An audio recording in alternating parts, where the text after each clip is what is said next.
And we're recording. Great. So Laura, I hand it over to you. it's our first meeting. So our first order of business is electing a chair. And John and I talked about co-chairing. Is that okay to do, Ian? Or As far as I know, I don't know of any reason to not have that happen. okay. Um, so someone want to nominate me and John? Thanks. Nominate Laura. Great. Well, I second that. All good. in favor? Okay. Oh, Great. Oh, here's Alexi. Alexi just got here. There. Alex- Hello. We just elected Laura and John to co-chair the committee. That okay with you? I approve. Thank you. So basically I want to copy what Alexi did in the last meeting because that was, I think, really well organized. And this topic is a little bit more complicated. So I just want to kind of go over what we said we're going to do and then the decisions we need to make and then kind of go forward from there. So in the proposal for this committee, we said we're going to talk about what other communities have done around ordinances, programs, and certifications around climate-friendly landscaping. And the outcome will be a memo to city council, like informational memo, and then we could also create a community resource. That was something the other committee was going to do, which I think could work really well here too.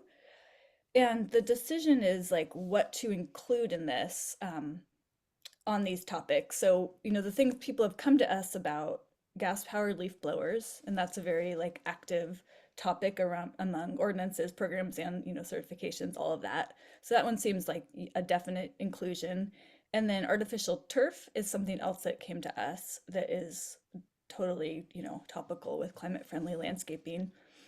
So those are the two things. So I guess the first decision is, do we want to add anything else to that? Or do we want to just leave it at those two topics? So we can just go around and kind of say what you think about this.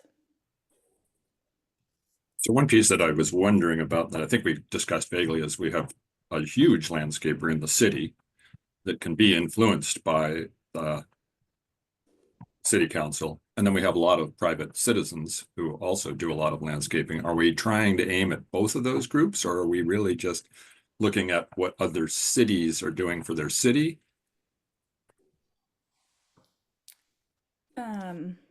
I think that's an important question. Yeah, could you say that one more time? Because I was reading Alexi's. Sure. I was just focused mostly on the city and what they do in our community with the large numbers of parks and things that they maintain, or are we also trying, like I think Portland does with their certification, to influence what private citizens do also? And hopefully both. Yeah, I was thinking it was both. That's how. Oh, good.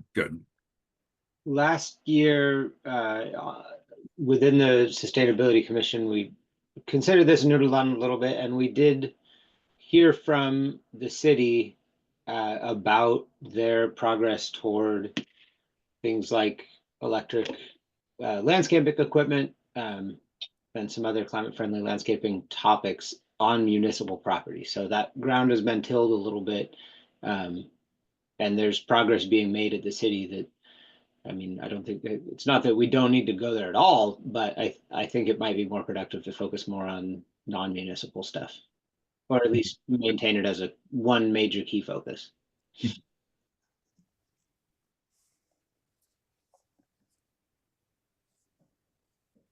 Some other things that come up when I think of this topic are around like, pesticides, herbicides. I had asked Ian about existing things that might already be on kind of written down with the city, and he wasn't sure, but that's something we can find out. But integrative pest management was something, though I know the city still uses herbicides on their properties. But yeah, that's something, I mean, maybe that's too, like, maybe we don't want to get too broad, but that's definitely something that does connect to the health of the landscapes. Yeah, I agree. I'm wondering if we will have time to cover all of that. Or maybe we could sort of say that as an optional third area to look at if we have the capacity. Feels like First two would probably be challenging as it is. And so you, Laura, had written somebody in the city because so we don't keep treading ground and don't have three of us going, what do you do? What do you do? What do you do?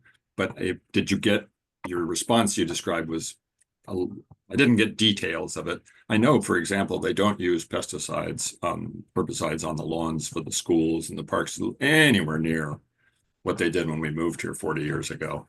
You know, it's been a purposeful trajectory. Yeah, well, I just asked Ian if what he knew just off the top of his head. So I haven't done any research. And the places I see it are not schools. I see it at like the open spaces. They contract out and have people but that might be, since this is I think I agree with what Jan said, this maybe should be a third area that if we have time we can come to, but it's probably not a good idea to bring in that more than what we already have. I think if we actually made some progress on the first two, that would be significant.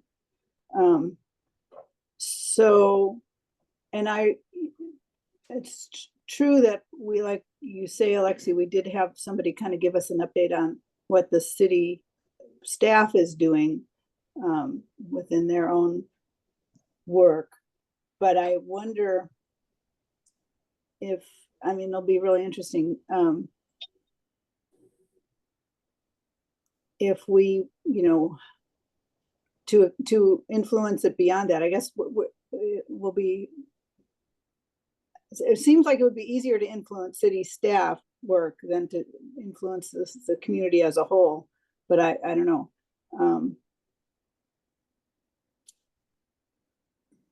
Interesting. I'll just be see what we can do. So the first step you would see, Laura, as us basically collecting information do some research from other jurisdictions, and that would maybe cover both what is done regarding the city operations as well as community wide efforts. Is that right?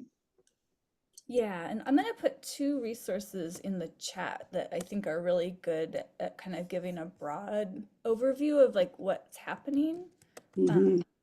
One of them is just a list of kind of the different ways other communities are dealing with. Mostly they're going around leaf blowers. This is about leaf blowers, not about turf. And there's like a variety of ways. If you scroll down, oops, I think I might not have done actually, let me do the resource one. Sorry, the Quiet Clean Alliance.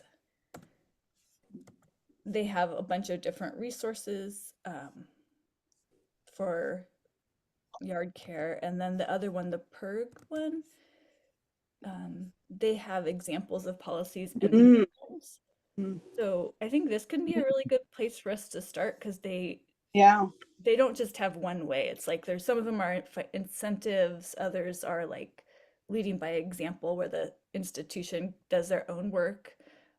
Then there's like restrictions and prohibitions and phase out. So I think that could be a really good place for us to start our research, to look at the different ways people are going about this in other communities. And then after we kind of see what is happening, we can like see what Portland is like the main example of what some things that are happening in Oregon, but then we could start to narrow down what we think might work best here. Yeah, that's a lot of information. Okay. So sorry, clarification for my benefit to go back to, I think what Jan said or Lexi said. I think looking at that map is interesting. Is the focus, again, I think I'm a little bit confused on what the focus is. Is the focus on having the city change its internal operations on this front, or is the focus for something that would lend itself to some type of ordinance that city council would pass, or a recommendation that's a city council action that would be more focused on the community at large? I think I would want to have that conversation when we come back after have done some research, since this is our first meeting. that's how I feel about it, but what do other people feel about that question? Well, I think, and I wasn't part of this group last year, but Mitra talked about this a little bit last month, is, as Alexi said, and it was, Danielle maybe provided the update, or I did, but one of us came in with a very shorthand of what the city was doing, but it wasn't a comprehensive accounting. So I think at some point it would be helpful for this group to hear from, parks, to hear from facilities, to understand where they are. I have like the 3 bullet points that I give to the mayor because she's asked about this, but it's not necessarily a full accounting of what the city's trying to do and kind of the evolution of that thinking. Like, well, you'd asked about a policy. I don't think we have a city policy, but I do know operationally, facilities, except right now when it's raining and leaves are heavy and an electric blower is not doing the job downtown, and business owners are mad at us because the leaves are in front of their businesses, we try to use electric downtown as much as we possibly can. So I think at some point fitting in a conversation with city staff would be helpful, because I think would allow your research to be more targeted for that piece of this. That's all. And how that fits into an agenda is to be determined. I think, depending on who it is, and it'd be great to try and get a number of people at once to kind of join a call with this group and trying to, and if that's something of interest, I can start to work on trying to schedule that for a meeting. I agree. I think that would be really helpful, and probably soon in the process. And it would seem to me to make sense. I think maybe what you were saying, Laura, is let's all do some research and get educated, maybe both on what communities are doing with their city organizations and beyond that, and then have a discussion about how do we want to focus? Do we want to start with one part and then move to both, or how big of a effort do we want to take on? Is that right? Yeah, I mean, if they could come to our next meeting, that would be amazing, and from the different departments, and we could also ask them, like, what do they see as the best pathway forward? Yeah, because I don't know as much about what they've tried, what's worked, what hasn't worked, and kind of how that's fit into their capital planning for things. So yeah, I can start to think about how to get the right folks here for next month. Right, I because I'm new to this, I'm happy to write the email to the head of public works or Parks and Rec and go, we're wondering what you do, but I don't want to become what I've heard us be, as a kind of a pestering group. I want it to be organized and clear. And so I'm learning, is Ian going to set up contacts with the city as opposed to individual members or even co-chairs? For this, I think it would be better for me to reach out and just try to get them scheduled Perfect. to show up at this meeting. I think that would just be efficient, and like an email from you may not get read. Yeah, right. And great. That's great. I don't want to try to reinvent the wheel. Yeah. So I think for staff Sounds to put that on, that's fine. What do people think about inviting someone from Beyond Toxics to that meeting too? Because I know they've worked a lot with the city on like artificial turf. Would that be useful or not useful, or? I think it would be helpful. Clearly they're working on it a lot, and I think that makes sense. If to the extent we're going to focus on, if we're going to try to at this meeting talk about both the landscape, the turf, and the blowers, yes.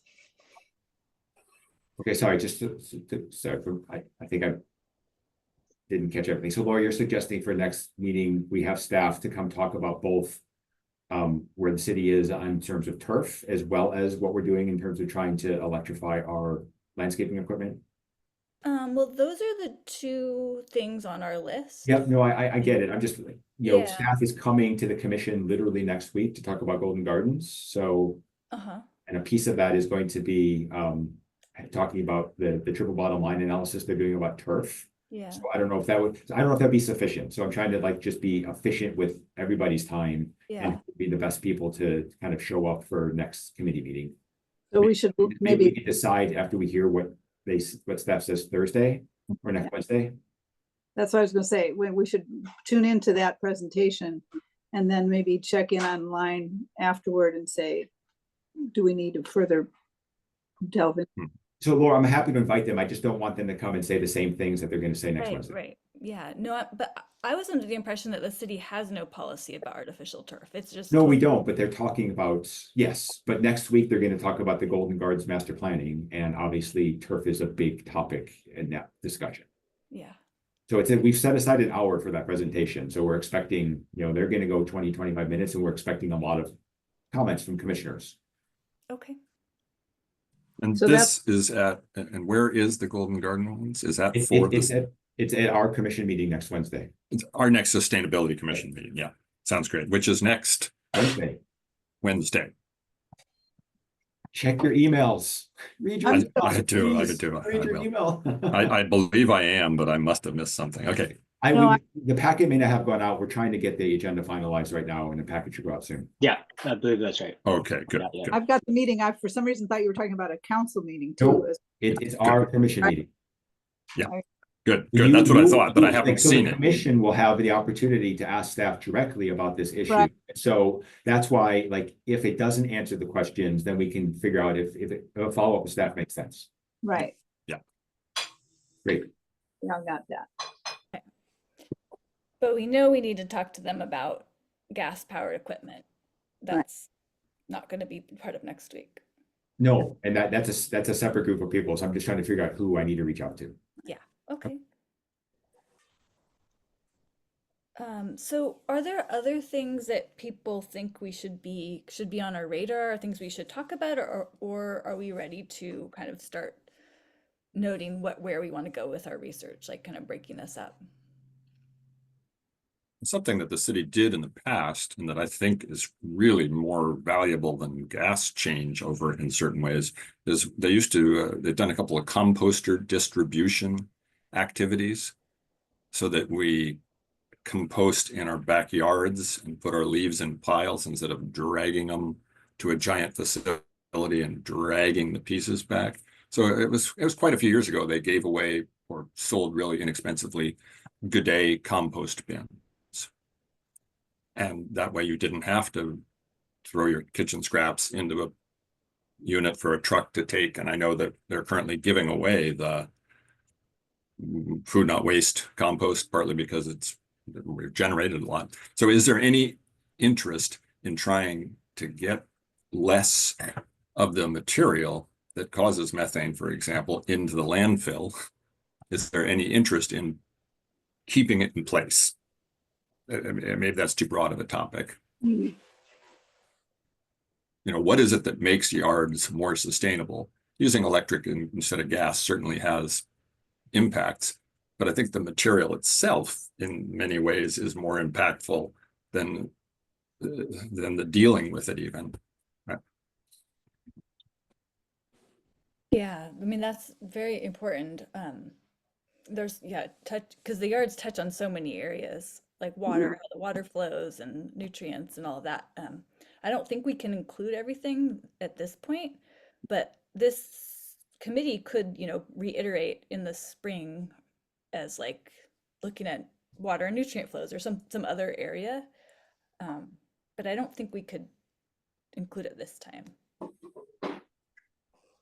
And I think one of the things Laura and I talked about early on before the retreat was when we were trying to pare back the initial list, which also had a lot of things on there, was there could be things that come out of research that are maybe tabled, but put in like a parking lot, and it could inform a future committee in future years. So it'd be just a way to think about issues that, because yes, sustainable landscaping is a huge topic. And so there may be things that come up that are worth placing in on an evergreen list to revisit.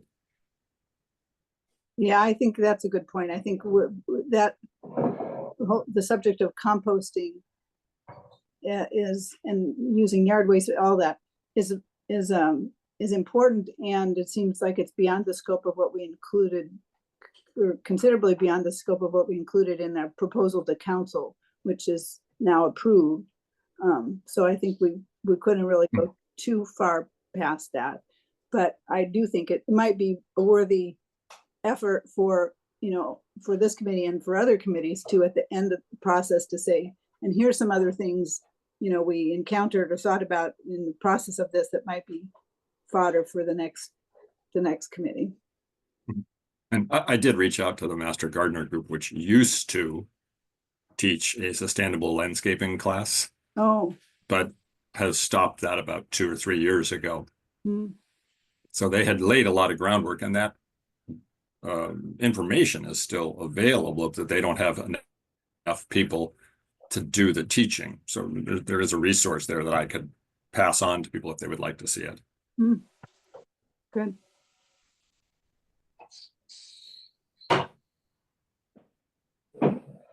I had one topic question. I mentioned it in the meeting in our work planning session about emerald ash borer.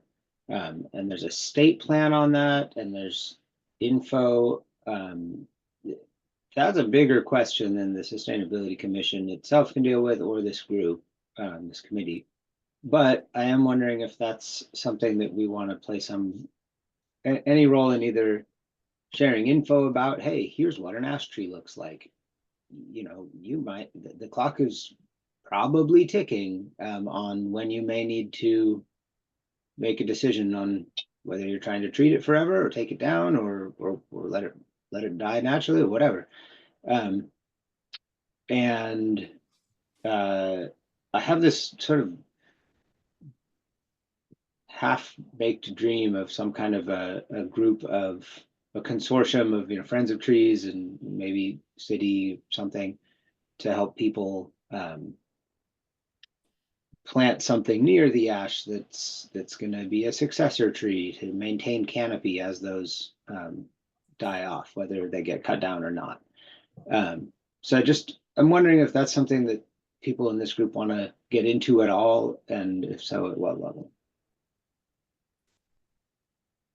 I wonder if that'd be something we could just put on the list of questions to ask the parks staff, or I guess maybe more the tree program, to see what, you know, what's on their radar, just what are they doing, and get some information about that. What are their plans for addressing that topic in the city? But it might be, at first I was thinking that might be the same group of people we're going to try and have come next time, but it probably wouldn't be. It would be the urban forestry people, right? Yeah, I think there'd be operations staff, and then there'd be parks and green infrastructure staff. The city does have a response and preparation strategy for the ash borer. I don't know that much about it, but I know the city does have a strategy. They do. Shelley Miller and some of those folks have been working on that probably since like 2014, I think. Yeah. But I don't know that much about it, other than the city has one. Yeah, and I know that there's been a moratorium on planting ash for a couple of years, reasonably enough. But I don't think there's a whole lot beyond that. I did poke around. The city has a cool tree inventory. Poke around in there. I mean, as you might expect, there's ash trees all over the place, especially riparian. So yeah, that could be worth asking. I think we may be able to play some kind of an educational role too, as a commission. Maybe that could go with our future landscape topics, if it doesn't fit into these next 4 meeting topics. But we could put that down as something that we want to get into later. Or if we just ran into the right people, we could ask them about it. I'll look again in a bit or after the meeting, but I saw something about the suggestions, and one of the issues was cottonwoods is one of the few things that does well where the ashes are. And so that, there's a very limited number. There's a reason that those ash forests are all ash. There's not a lot of other guys but there is research being done, as you mentioned, and I think even some suggestions starting to come out already.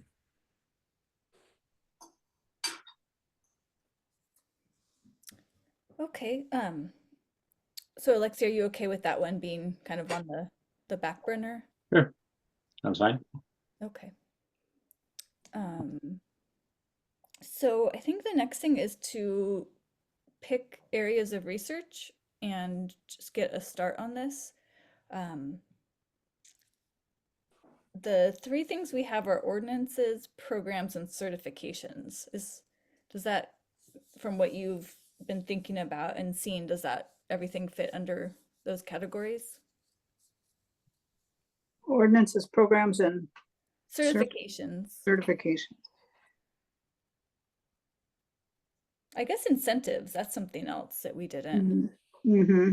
which could be a program, but maybe Yeah.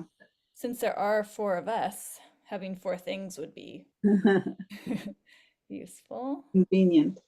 Yeah.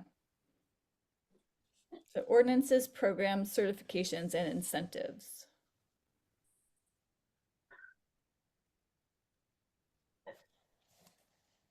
And we're looking at gas-powered leaf blowers and artificial turf. Those are our 2. Ah, yeah. And we're looking at mowing, I presume, too. Sure. I mean, leaf I blowers mean, is what came to us. But I mean, yard maintenance equipment, I yeah, assume is what we're looking at, Right. or yeah. I'm asking, is that what we're looking at? Because there's a lot more mowers moving around than there are leaf blowers as a whole year type of thing. Wow.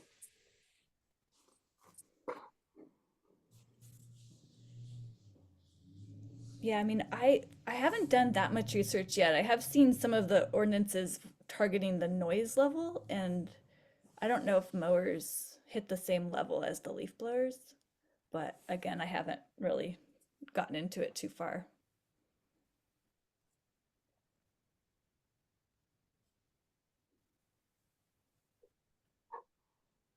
I'm wondering if it makes sense to somehow split it up rather than by those 4 areas, by the 2 major areas, the equipment versus the turf, Mhm. take, somebody takes a couple of the subs of those. So artificial turf ordinances and programs, artificial turf certifications and incentives. Because it just seems like, yeah, That's a good idea. focusing on one of the topic areas, some aspects of that would be helpful. I'm willing to take the artificial turf, some section of that. I'm much more interested in equipment. Okay. Right. Alexi, do you have a preference? I mean, the equipment one interests me as well, but I don't want to get into John's bailiwick too much. Although if it's helpful, maybe. I think we were What- gonna have 2 people on each one Exactly. because That's it's such a unhelpful. broad. Okay, Yeah. it is. Great. Okay, and I'll do turf. with Okay. Jan. Do you 2 want to should we just get together and split it up and share resources separately out of the side of this small committee? Or do you want to talk more about what specifically we're going to research right now? I have a brief question. Are we allowed to communicate between the 2 of us in a non-public way? Yeah, That's as okay. long as Okay, you're- good. as I'm a long little as you're confused. Yeah, no, it's a good question. I'm glad you asked this. So long as you're avoiding quorum, yes. I think the issues become like when the commission emails everybody as a whole to make a decision and not in a non-public space, that becomes a challenge. But Okay. yeah, if it's just the 2 of you talking, having email, that's fine. Okay. I would still be in favor of trying to split these things at least a little bit in this meeting if we have the time, so that the other folks who we can all have input into what we're thinking about. Okay. So John, are you feeling more like going into ordinances, programs, certifications, or incentives? Which ones of those? The certifications is interesting because I know some people who do. In Portland, I believe they have it already, and in Eugene, I know some people who do advertise as electric. So there's the beginnings, but I don't believe we have a certification program. So I'm certainly interested in looking at that through what other cities are doing. Alexi? I'm interested in what's like that map I sent with policy or incentive options, what's out there in terms of, Mhm. well, sticks and carrots, I'll just say. Right. So John, would programs kind of fit under certifications possibly, like programmatic things, and then Alexi could look at the carrots and sticks?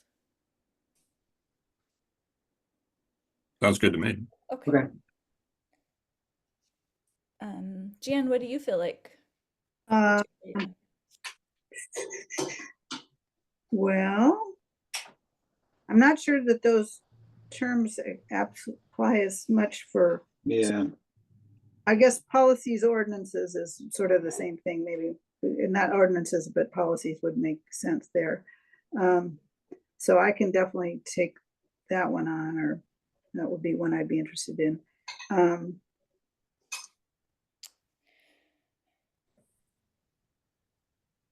Yeah, with the turf, I mean, incentives might be different. I mean, I'll Right. look into that too, but it could be like just quantifying the benefits you get from natural grass, like the stormwater infiltration and Right. the runoff quality. Like it could be a little Right. different.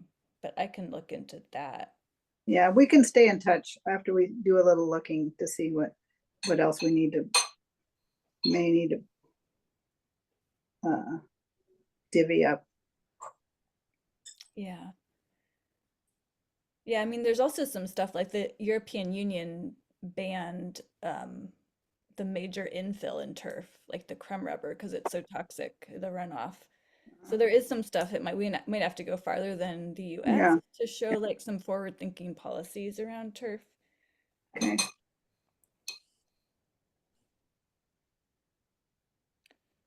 Okay. And I don't know if people watched it, but LCC had their work session on this in October the 20th, something like that, where they were discussing their turf fields, which was a lot of diverse opinions there, but that might be helpful for committee members to check in on. We'll hear more next week from staff as well, but they definitely talked about they're dealing with slightly different challenges at LCC, but there's an interesting discussion to just kind of hear various people talk about kind of no decision was made, but it was I learned a lot from that particular session, just listening to what people were saying. Okay. Is that recorded, Ian? It was. I have the YouTube link bookmark somewhere. I'll pass it along to committee members. Okay. That'd be great. Thank you. Okay, so next time we're gonna get more info about what's happening at the city and the conversations and direction. And then we'll also have time to share out what we have learned. I can make a folder and like have files so we can be putting our research together where we can all see it as we're going forward. Is there anything else that you think we should talk about or plan before we close today? Because we have a bit more time if we need it.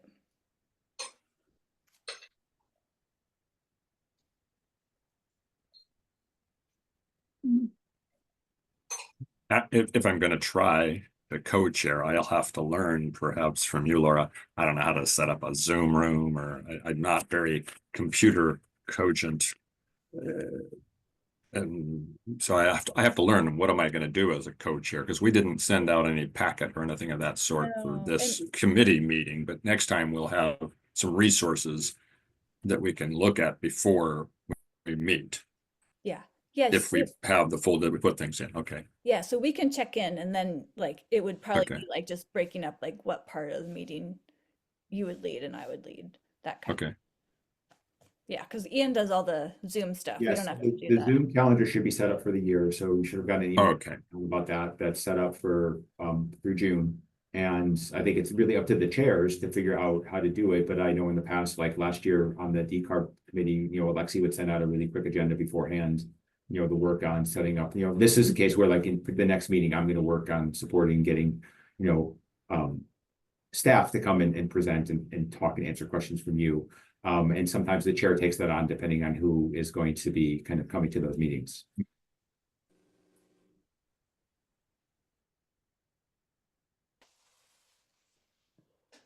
Sounds good. Yeah. Thanks everybody. I think we might end early unless you have something else because I'm done. Sounds good. All right. That's what we like, efficiency. Good. Thanks, kids. All right, I'll everybody. learn. Or cheers when it's like chip. We will talk at the next meeting, the big meeting. All And right. I Yeah, think the agenda packet will go out today. I think we're waiting for some content to get finalized, but that should go out today. She'll have that, for next week. Good. And so the reason I didn't read it or get it is because it hasn't gone out yet. Yeah, it usually goes out Good. Wednesday, I think, because, we were waiting for something that hadn't gone out yet. Excellent. Cool. all right. Thanks, everybody. Bye, folks. Bye.